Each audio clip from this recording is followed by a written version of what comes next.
So we're going to do this song, and it's based around the Garden of Gethsemane. And Gethsemane also means the olive press.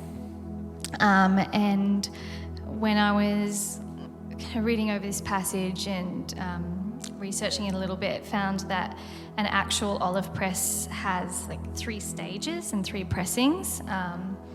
So particularly, like, this would have been true in Jesus' time as well. And the first pressing that they did, the oil that came from that, they would, like, it was an actual machine that you'd have to turn, and it would literally press the olives down to get the oil. But maybe they still do it that way today. I don't know. I'm sure there's factories, but the first pressing, that oil that they got from that first round, they would use in the temple as an oil offering. And it was like their holy offering. The second pressing was used for cooking and for food. And the third pressing was for light, for oil lamps. And I just think it's so significant and so cool that there's these 3 pressings. And in the garden, Jesus, he has 3 prayers, and he prays 3 times. And each time he is being pressed. He is, it's like this tension between his flesh, his humanity, and his deity coming together. And it's like, it feels like this place of, like, almost like that was part of the battle. In the lead up to the cross, it was this fight between what his flesh was wanting and what God was wanting and what needed to happen. And I just think it's significant that the holy offering, that's Jesus, that's the first pressing. The second pressing for food, he's our communion. And the third one being the light as well, the light of the world. And I just really think that isn't by accident, as with all details in the Bible, but that it's just a really significant passage that truly highlights the humanity of Jesus, and the emotion and the wrestling that he went through.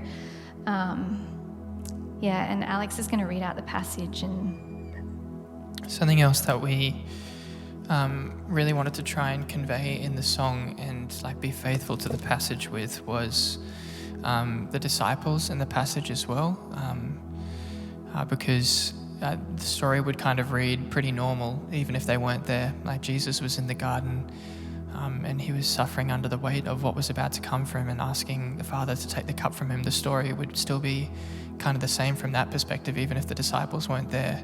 But since they are there, they kind of are a bit of an object lesson for all of us.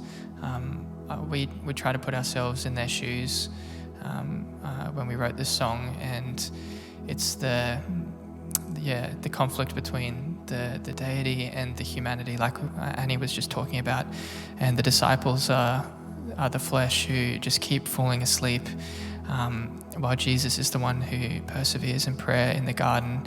And the real weight of the whole passage is that Jesus is praying in agony, about to die for those disciples who are just falling asleep, when he's asked them to stay awake and keep watch. So that's something we've tried to convey in the passage. So if you're in the room or if you're on the live stream as we do this song, maybe try and put yourself in the shoes of the disciples, like you were there at the garden, and in that late hour when it's, the absolute crisis point just before the crucifixion, and let this song speak to you in that way. I'm going to read the passage for us and then we'll do the song.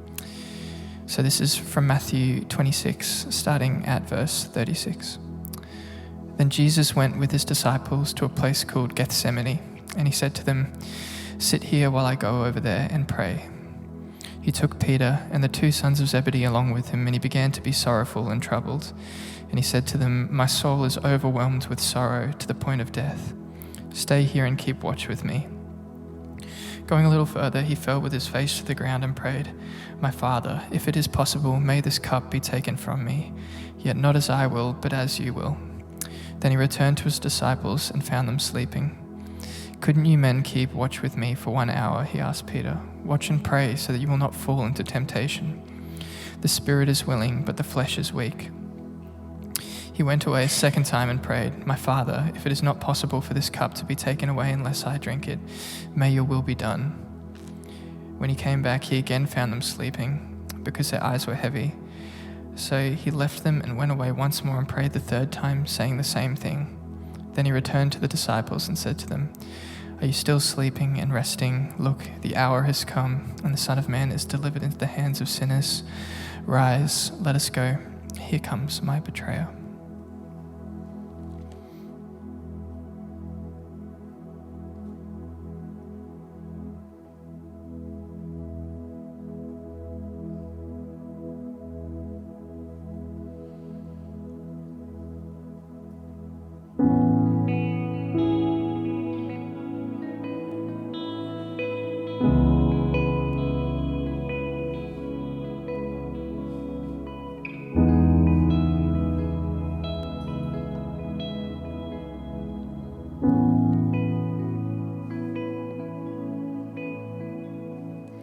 Midnight at the oil press, the laying down of Christ's own flesh, redemption of Eden in the garden of death. Face down on the ground he wove, pressing in as the hour drew close. The Lord of creation, confined to his own,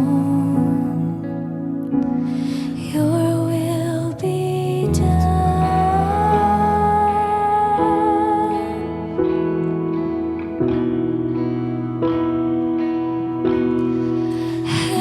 Heaven's King, in a puddle of tears, in an honest pouring of his heart, holy grief, A burden, the weight so heavy,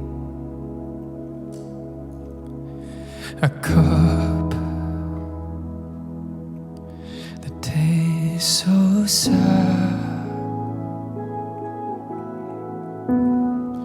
the wood of the world, alone in dark hour. Your will be done.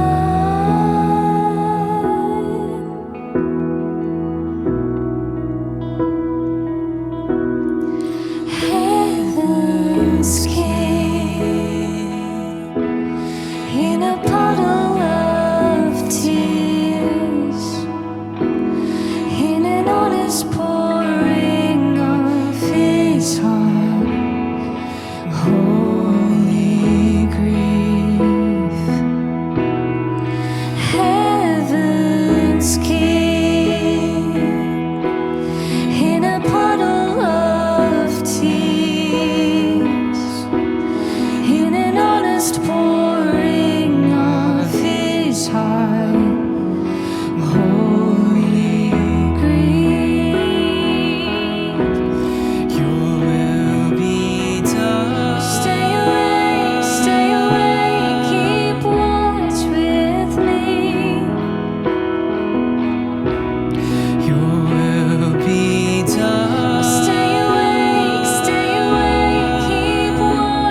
a puddle of tears,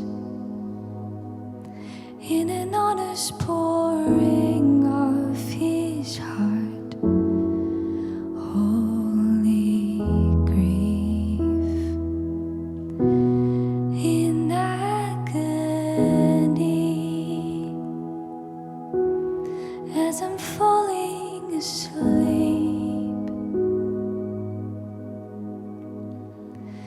You wept for me in Gethsemane.